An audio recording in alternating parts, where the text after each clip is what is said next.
Hai semua, melanjutkan cerita Stellar Transformation. Jangan lupa subscribe.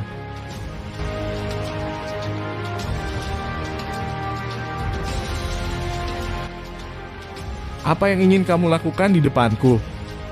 Seorang manusia tingkat uji menantang otoritas binatang dewa dengan kekuatan tingkat Dacheng. Apakah Anda mencari kematian Anda sendiri? Tinta Kilin menatap Qin Yu di kejauhan dengan dua matanya yang sedingin es. Suaranya bergema di langit. Tinta Kilin ini jelas bukan Frobes.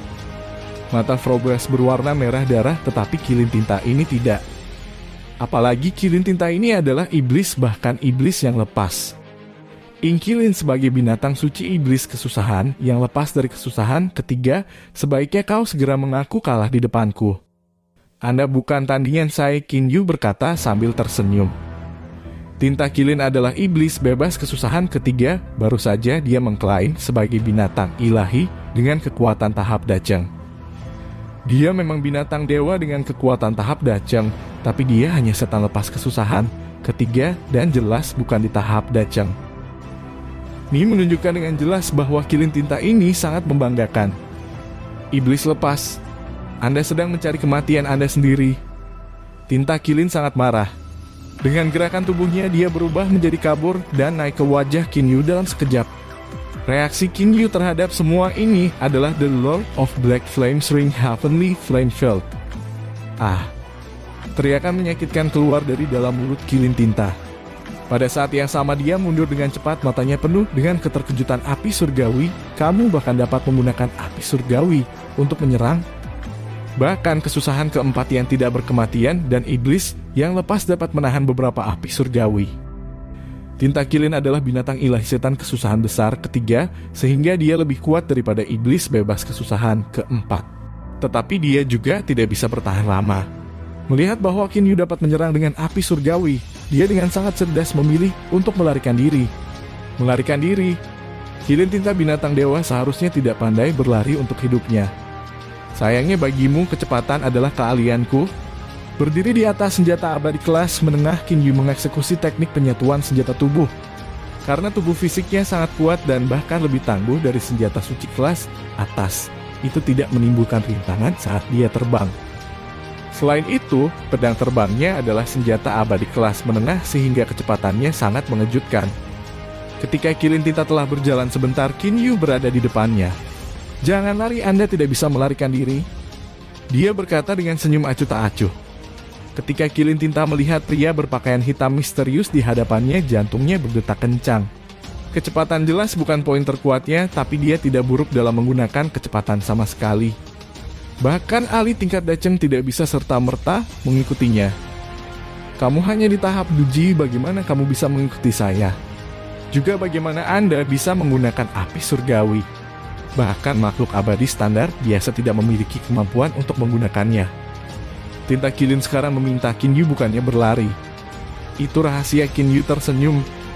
Tepat setelah itu tubuhnya menyerang Kilin tinta seperti seberkas cahaya hitam.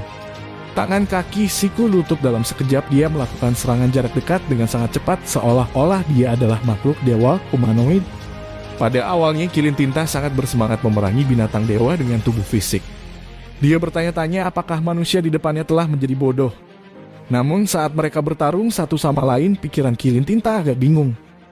Tubuh fisik dewa binatangnya kuat, tetapi tidak terlalu kuat sehingga ia dapat memiliki kekuatan tingkat Dacheng dengan mengandalkan tubuh fisik saja tanpa menggunakan energi di dalam tubuhnya. Lagi pula, bagi binatang dewa tubuh fisik hanyalah sebagian dari kekuatannya dan energi Yuanying di dalam tubuhnya adalah hal yang paling penting.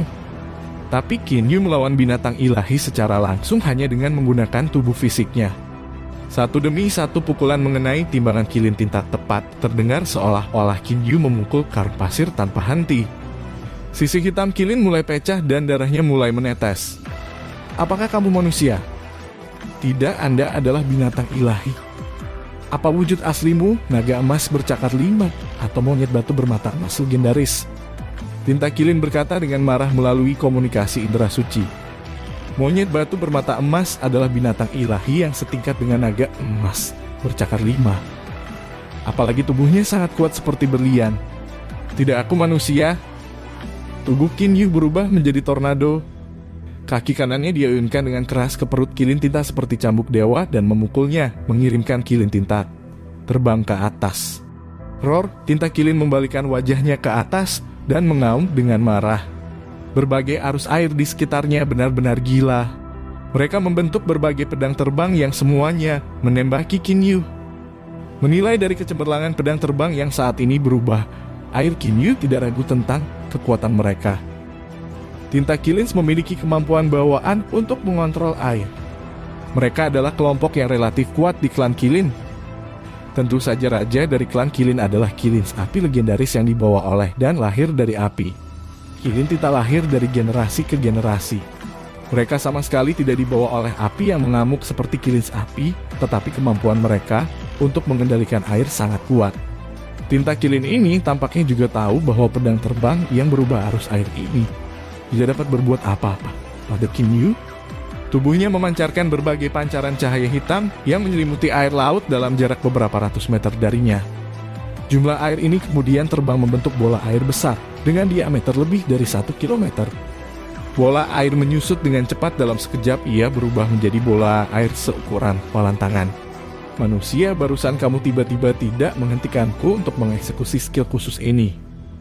Ya, Anda memiliki api surgawi, tetapi keterampilan penyelamat hidup saya ini, air berat hitam pit, jelas tidak sesederhana yang Anda pikirkan.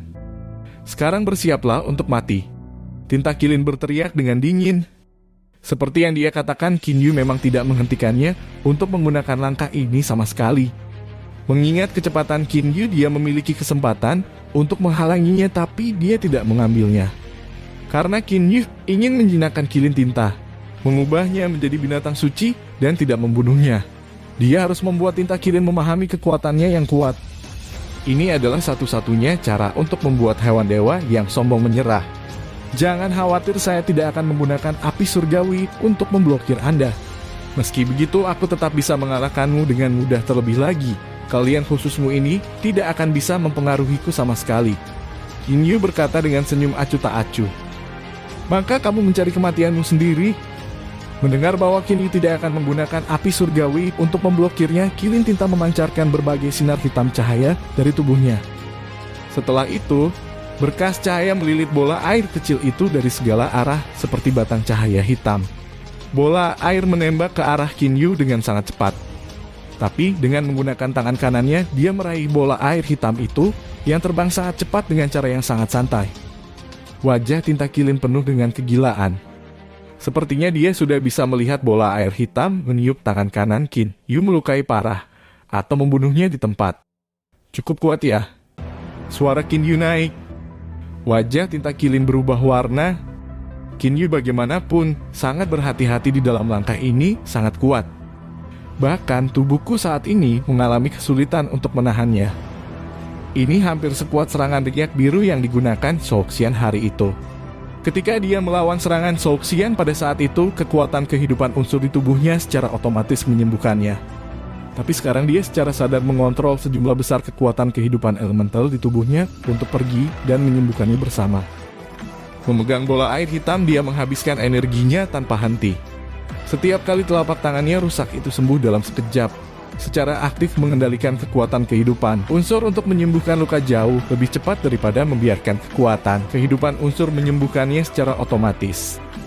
Bagaimana ini mungkin? Tinta Kilin tercengang. Ini karena Kinyu mengurangi keahlian khususnya menjadi ketiadaan dengan satu tangan dengan mudah begitu saja. Tanpa menggunakan api surgawi, saya masih bisa mengalahkan Anda dengan mudah. Ketika suara Kinyu berhenti, tubuhnya bergegas segera. Sekarang Kilin Tinta sudah mulai agak takut dan khawatir. Dia sangat jelas bahwa bahkan dia sendiri tidak dapat menahan gerakan itu tanpa menderita luka apapun. Mati. Tinta Kilin mengaum dengan marah dan menyodorkan tanduk tunggalnya dengan ganas ke Kinyu. Namun saat ini tubuhnya tiba-tiba tenggelam. The Lord of Black Flames Ring Gravitational Field. Tekanan tinggi yang tiba-tiba menyebabkan Kilin Tinta mengekspos titik lemah yang fatal. Pada saat yang paling genting, Pof. Pedang pendek Kinyu menembus armor bersisik Tinta Kilin secara langsung.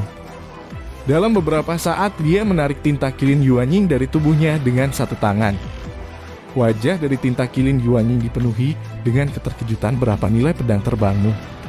Menusuk armorku yang bersisik dengan mudah hanya dengan gerakan pedang, bagaimana ini mungkin? Senjata abadi kelas menengah.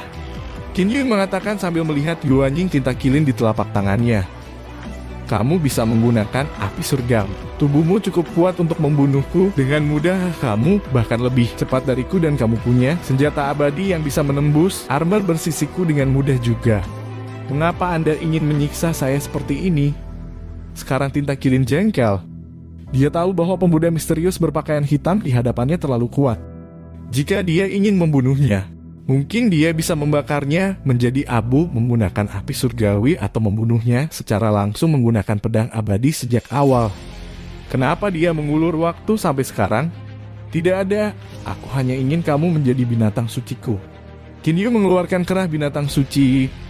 Tinta kilin jelas telah mendengar tentang kerah binatang suci. Begitu dia melihat kalung binatang suci itu, dia berkata dengan bangga, kamu pasti ingin aku menjadi binatang sucimu. Kamu cukup kuat, tapi aku tidak mau kamu mengatur dan mengaturku sesukamu. Saya lebih baik mati daripada hidup tanpa kebebasan seperti itu. Qin Yu diam-diam menghela nafas lega. Secara umum, binatang ilahi itu angkuh dan tidak mau menjadi binatang suci siapapun. Tetapi tampilan kekuatannya barusan telah benar-benar menundukkan kilin tinta ini.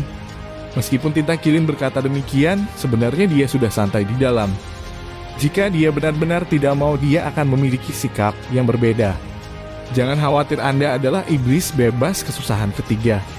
Sekarang jadilah binatang suci saya dulu. Setelah aku naik, kamu hanya perlu sedikit menjaga kerabatku. Tidak ada yang akan membatasi kebebasan Anda dan aku juga tidak akan memberitahumu untuk melakukan sesuatu sesukaku. Qin Yu berkata sambil tersenyum. Tinta kilin mengetahui kekuatan Qin Yu, jadi dia berkata dengan anggukan sekaligus, "Oke, aku percaya padamu." Dia sudah merasakan kekuatan Qin Yu.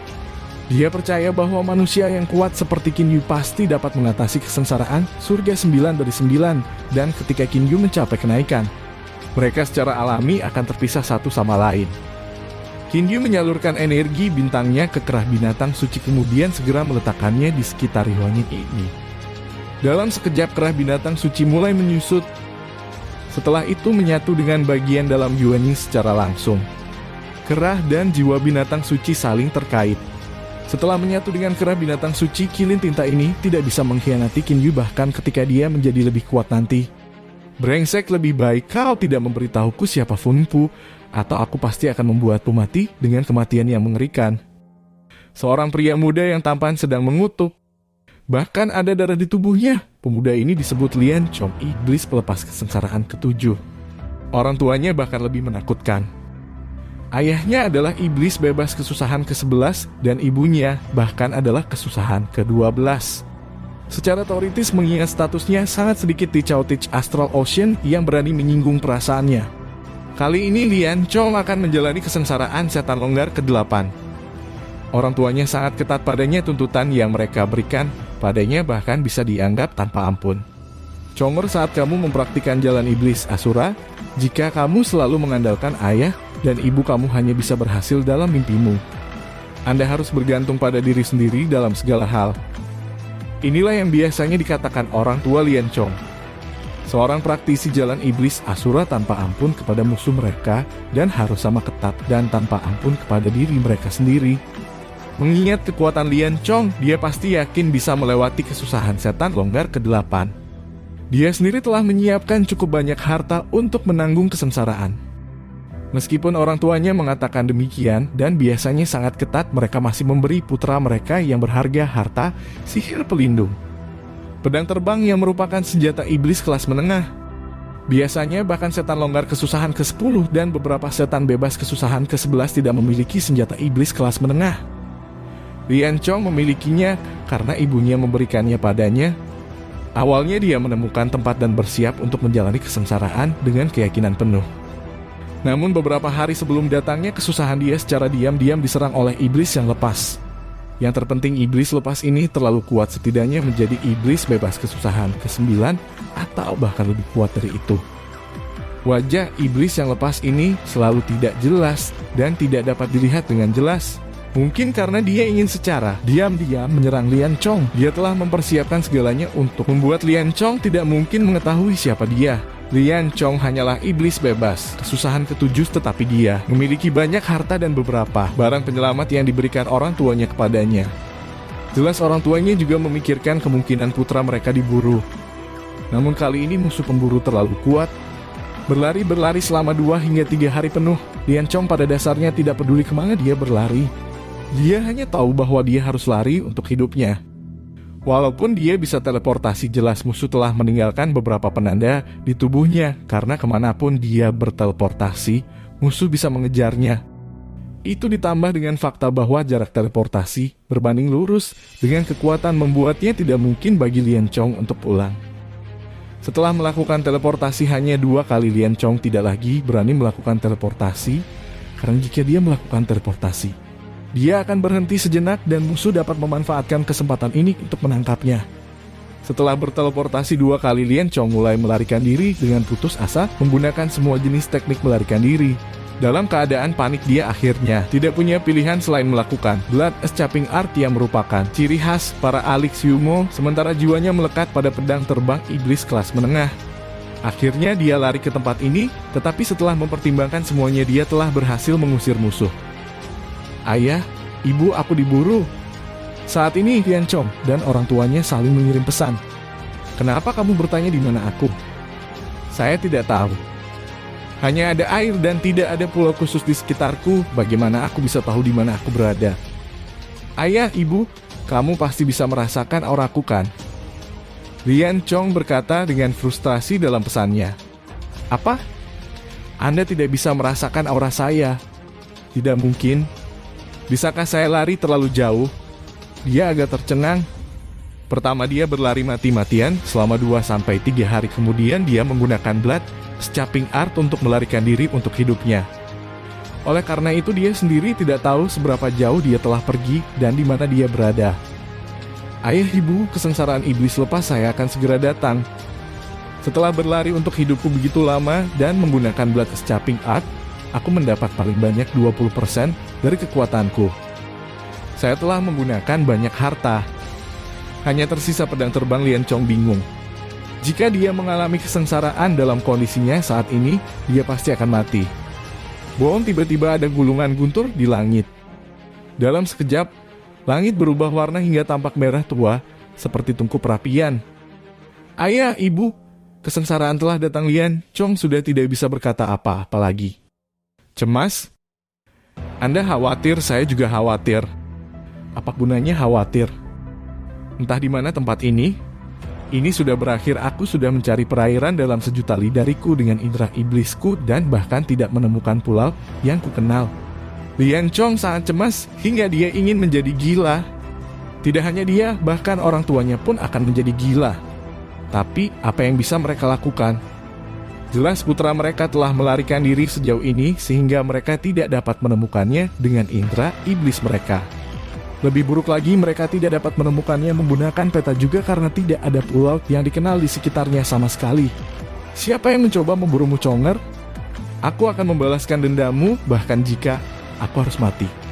Ibu Lian Chong, iblis pelepas kesengsaraan ke-12 akan menjadi gila.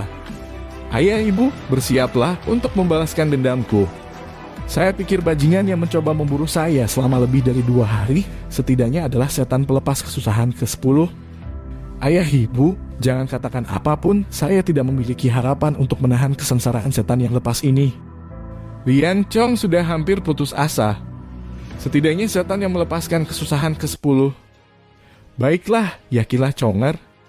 Aku akan membunuh semua setan longgar kesusahan 10, setan longgar kesusahan 11, dan bahkan setan longgar kesusahan 12 yang memiliki dendam terhadap saya. Saya mulai berlatih jalan iblis Asura dengan membunuh, tapi sudah lama sekali saya tidak membunuh orang. Sekarang Ibu Lian Chong akhirnya menjadi gila. Chonger, paman besar itu kamu. Gelombang kegembiraan menyapu Lian Chong. Jika itu paman besarnya, mungkin dia bisa menyelamatkannya. Chonger, tidak ada gunanya saat kesengsaraan turun. Anda hanya bisa mengandalkan diri sendiri. Bahkan jika seseorang pergi membantu Anda kesengsaraan, akan menyerang Anda berdua dan dengan kekuatan yang meningkat pada saat itu. Tidak peduli apa yang terjadi, Anda harus menjalani kesengsaraan setan yang lepas ini. Mengingat keadaan Anda saat ini hanya pil suci kesengsaraan dari penguasa Pulau Lianyun yang dapat memulihkan kekuatan Anda secara instan. Jika kekuatanmu tidak dapat dipulihkan, itu tidak akan berguna bahkan untuk menemukanmu. Pil suci kesengsaraan. Bisakah kamu meminjam satu untuk Paman? Jika Anda pergi, Anda pasti bisa meminjamnya. Lian Chong buru-buru mengirim pesan, dia benar-benar tidak ingin mati. Tapi sekarang awan kesusahan telah terbentuk di langit. Petir pertama akan segera menyerang. Pil suci kesengsaraan adalah harta mutlak. Saya dapat meminjam sesuatu yang lain dengan mudah. Tetapi pil suci kesengsaraan sangat sulit untuk mengatakan apakah Tuan Pulau Lianyun akan setuju untuk meminjamkan saya satu. Lagi pula aku juga tidak bisa menemukan tempatmu. Mendapatkan pil suci kesengsaraan dan menemukannya, kedua syarat ini harus dipenuhi. Tanpa pil suci kesengsaraan, tidak ada gunanya menemukannya. Pil suci kesengsaraan sulit untuk dipinjam, tapi masih ada harapan untuk meminjamnya. Namun bagaimana mungkin dia bisa ditemukan? Selanjutnya kesengsaraan akan segera turun. Waktu yang singkat ini pada dasarnya tidak cukup untuk menyelesaikan apapun. Paman besar, ayah, ibu, bersiaplah untuk membalaskan dendamku. Setelah mengirimkan pesan terakhirnya, Lian Chong menyingkirkan pemancarnya kemudian mulai berusaha sekuat tenaga untuk menghadapi kesengsaraan. Chonger. Pada saat ini, air mata mengalir dari mata orang tua Lian Chong, tetapi niat membunuh yang mengerikan juga melonjak di hati mereka. Mata paman besar Lian Chong juga benar-benar sedingin es. Dengan sisa 20% dari kekuatannya dan pedang iblis kelas menengah, berapa lama dia bisa melawan? Sudah 5 petir. Kekuatanku hampir habis, tapi masih ada 3 petir yang lebih kuat. Sekarang Lian Chong berdiri di permukaan air dengan susah payah. Dia sudah melepaskan semua harapan. Mengandalkan hanya 20% kekuatannya dan pedang iblis, dia telah berhasil menahan 5 petir. Tapi bagaimana dia akan melawan 3 yang terakhir? Beberapa hari yang lalu, dia masih tidak peduli dengan kesengsaraan iblis lembar ke-8 ini. Memang jika kekuatannya masih utuh, dia bisa saja tidak peduli tentang kesengsaraan. Namun sekarang mati, dia akan mati. Saat menghadapi kematian, Lian Chong mengenang tahun-tahun gemilangnya bersama orang tuanya di belakangnya. Meskipun mereka telah menuntutnya dengan tegas, tidak ada yang dapat mengubah fakta bahwa ia memiliki 2 orang tua yang tangguh. Ini telah memungkinkannya untuk hidup dengan sangat bebas selama tahun-tahun ini. Ketika tidak ada seorang pun di Chaotich Astral Ocean yang berani bersikap sombong padanya. Saat aku mati, segalanya tidak akan berarti apa-apa. Lian Chong tersenyum paksa. Hanya ketika dia akan mati, dia bisa menyadari betapa bahagianya hari-hari yang dia jalani di masa lalu. Saudaraku, saya melihat kekuatan Anda hampir habis, tetapi kesengsaraan surgawi ini belum selesai. Saya punya pil suci di sini. Jika Anda menerimanya, kekuatan Anda dapat dipulihkan. Suara yang sepertinya suara alam naik di telinga Lian Chong. Dia menoleh untuk melihat dan melihat seorang pemuda berpakaian hitam berdiri di hadapannya. Ini tidak lain adalah Qin Yu. Anda punya pil suci kesengsaraan. Lian Chong tahu bahwa hanya harta karun tertinggi seperti pil suci kesengsaraan yang dapat memulihkan kekuatannya dalam sekejap mata. Pil suci kesengsaraan? Tidak, ini adalah pil penciptaan abadi. Itu juga dapat memulihkan kekuatan pemakainya. Qin Yu berkata sambil tersenyum. Pada saat yang sama, dia melempar pil yang memancarkan lampu hijau ke Lian Chong. Pil penciptaan abadi. Tidak pernah mendengar hal tersebut. Lian Chong berkata sambil menggelengkan kepalanya lalu langsung mengutuk sial. Aku akan mati, jadi aku akan menerimanya apapun itu. Melihat petir ke-6 akan segera jatuh. Dia menelan pil tanpa penundaan. Tidak peduli sama sekali jika itu diracuni, dia juga tahu bahwa tidak ada yang akan repot-repot meracuninya sampai mati pada saat ini. Begitu Lian Chong menelan pil penciptaan abadi, dia senang di dalam hatinya masih ada harapan. Dia merasa pil itu berubah menjadi berbagai aliran jernih yang menyatu dengan yuaningnya. Berbagai aliran energi hijau kemudian menyebar melalui bagian dalam tubuhnya, sementara yuaningnya mendapatkan kembali energinya dengan sangat cepat, seolah-olah itu telah menjadi penyemangat yang hebat. Yuaning yang tadinya kering dan lelah dengan cepat menjadi halus dan penuh energi. Hanya dalam beberapa saat Yuaning ini tiba-tiba pulih sepenuhnya. Itu benar. Saya telah diselamatkan. Lian Chong sangat gembira. Harapan tiba-tiba datang ketika dia putus asa, bahkan dia menjadi sangat gembira. Dia segera melihat Qin Yu dengan kegembiraan dan berkata dengan kesungguhan yang belum pernah terjadi sebelumnya, saudaraku. Saya Lian Chong, putra dari guru kedua dan ketiga dari Pulau Pengiblis nomor 1 pulau di Chaotich Astral Ocean. Aku pasti akan membalas kebaikanmu karena telah menyelamatkan hidupku. Qin Yu sedikit terkejut, siapa sangka dia bisa dengan santai menyelamatkan seseorang yang merupakan VIP nomor 1 pulau di Chaotich Astral Ocean atau semacamnya. Pil penciptaan abadi itu hanyalah pil biasa yang diisi dengan kekuatan hidup unsur. Sekarang kekuatan Lian Chong telah pulih sepenuhnya. Memegang pedang iblis kelas menengah di tangannya, dia sama sekali tidak khawatir tentang petir ke-6. Pulau Pengiblis nomor 1 pulau di Chaotich Astral Ocean. Dengan senyum tipis di wajahnya, Qin Yu melihat Lian Chong menjalani kesengsaraan iblis di kejauhan. Terima kasih sudah menonton. Lanjut di video selanjutnya, jangan lupa subscribe.